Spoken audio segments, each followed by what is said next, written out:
गोवा में इस वक्त हम मौजूद हैं इंडिया एनर्जी वीक के इस कार्यक्रम में। हमारे साथ बात करने के लिए केंद्रीय मंत्री हरदीप सिंह पुरी साहब हैं। सर, सबसे पहले तो भव्य कार्यक्रम आपने किया, उसके लिए बहुत बहुत आपको बधाई। मैं आपसे ये जानना चाहता हूं कि आपने अपनी ओपनिंग रिमार्क में कहा कि आने वाले 20 वर्षों के अंदर भारत जो है ऊर्जा क्षेत्र के अंदर 35% की भागीदारी देगा। मौजूदा वक्त मैंने में नहीं कहा, ये इंटरनेशनल एनर्जी एजेंसी के अध्यक्ष ने कहा कि आने वाले 20 सालों में 35% of the incremental growth in demand will come from India. By the way, जब मैंने इस विभाग के साथ जब मैं जुड़ा 5 वर्ष पहले, उस समय 20% कहते थे, फिर बढ़ाते रहे।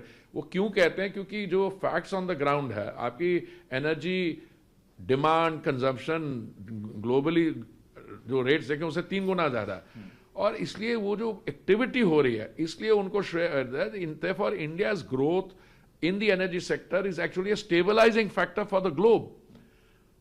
अगर इंडिया नहीं खरीदेगा एनर्जी, वो जो एक्स्ट्रा आउटपुट है वो जाएगी कहां? दूसरा, हमें अपना प्रोडक्शन, एक्सप्लोरेशन और प्रोडक्शन भी बढ़ाना है, और हमें ग्लोबल की करना। और हम सिर्फ इंपोर्टर नहीं है, मैं आपको बताऊं, हम एक्सपोर्टर भी हैं। We are the 5th largest importer of petroleum product. और आने वाले समय में हमारी जो रिफाइनिंग कैपेसिटी जो आज 260 मिलियन मेट्रिक टन पर आना है, कुछ ही देर में 320 हो जाएगी, उसके बाद 400 हो जाएगी। तो हम एक ग्लोबल प्लेयर, तो आप ये ग्लोबल मार्केट्स इंटीग्रेटेड हैं। अभी ठीक है, थोड़ी टर्मोइल है, पर हमने भी अपनी इंपोर्ट्स जो हैं 27 देशों से करते थे, अब हम 41 कंट्री से कर रहे हैं। हमारी कंपनीज जिन्होंने ग्रीन हाइड्रोजन के सेक्टर में इन्वेस्टमेंट की है, वो advance countries like Germany, Singapore, वहां पे ग्रीन अमोनिया एक्सपोर्ट कर रहे हैं। So it's a evolving complex scheme, जिसमें India's economic and oil diplomacy and India's oil and economic energy activities, they provide a very important role for global stability. Sir, हमने देखा इस बार कार्यक्रम में sustainable aviation fuel को लेकर बहुत चर्चा हो रही है मंचों पे भी, और हमने आपका पवेलियन भी देखा। मैं आपसे ये जानना चाहता हूं कि कितना तैयार हैं हम इसको प्रैक्टिकल जमीन पर उतारने के लिए? देखिए, तैयारी जो है ना, आप, it depends on how much you are willing to do.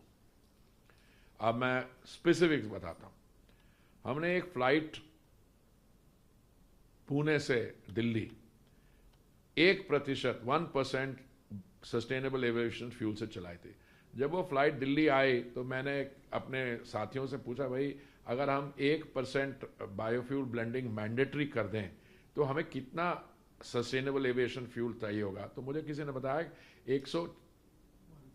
140 crore litre, नहीं 114 crore, sorry 14 crore, I mean 14 crore चाहिए। अगर हम 3% करें और 5% करें, मुझे लगा था ये दिस इज डूएबल। तो मैंने वहीं अनाउंस कर दिया कि 2027 में हम 1% करेंगे, 28 में 2% करेंगे, 29 में 3% करें। किसी ने मेरे से पूछा नहीं ये किसने किया, हमने कहा हमने अपने एनालिसिस किया। देखिए, सस्टेनेबल एविएशन फ्यूल बनाने के लिए जो बायोमास चाहिए उसमें कोई प्रॉब्लम नहीं है। अगर आप यूज कुकिंग ऑयल से बना सके तो हम नहीं उसको इकट्ठा कर पाएंगे, बिकॉज उसका सिस्टम अलग है। काफी यूज कुकिंग ऑयल होता है, वो एक्सपोर्ट हो जाता है। बट मैं 100% कन्विंस्ड हूं कि सस्टेनेबल एविएशन फ्यूल बनाने के लिए अगर दुनिया में कुछ देश हैं तो उनमें से पोटेंशियल भारत में है। ब्राजील में बन सकता है, इंडिया में बन सकता है, चीन में बन सकता है। उसका कारण क्या है कि हमारा बायोमास है। दूसरा, हमारी कंपनीज ऑलरेडी शुरू कर दिए हैं। अभी एक हमारी कंपनी है IOCL, उनको सर्टिफिकेट भी मिल गया बायो इकाओ से सस्टेनेबल एविएशन फ्यूल। पर इस पे सिविल एविएशन मंत्रालय और नायडू जी जो हमारे साथी हैं, हमारे मित्र हैं, वो भी काम कर रहे हैं, हम भी कर रहे हैं। द वेरी फैक्ट कि आप कह रहे हैं कि 4th एडिशन ऑफ IEW में सस्टेनेबल एविएशन फ्यूल पे फोकस और चर्चा हो रही है, it's a very good sign. अगर देखिए, हर एक चीज के लिए हमेशा कुछ या तो बाकी डेवलपमेंट्स होते हैं। अगर ये ऐसे ही चलता रहा तो मैं समझता हूं हमारा SAF जो है अच्छा होगा, बिकॉज हमारी एविएशन टर्बाइन फ्यूल भी बहुत यूज है। बट अगर कहीं यूरोपियन यूनियन के थ्रू मैंडेटिंग हो गई कि उन्होंने कहा कि 3% और 5% मैंडेटिंग करनी है, तब तो एकदम और बढ़ावा आ जाएगा। But we are ready for it. एक चीज और है, ग्रीन हाइड्रोजन, जिसको लेके आप लोगों ने एम्बिशन दिखाया है।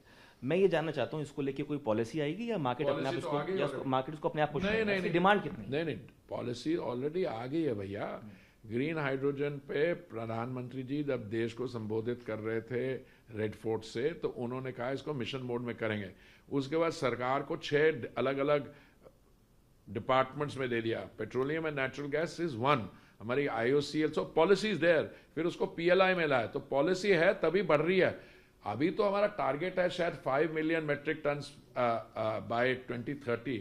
मेरा मानना है कि अभी क्योंकि we have been able to 3 tenders के द्वारा ब्रिंग द प्राइस डाउन, अभी ये इसका बहुत बूस्ट मिलेगा और प्राइस और भी नीचे आएगी क्योंकि हमारे यहाँ स्केलिंग हो सकती है।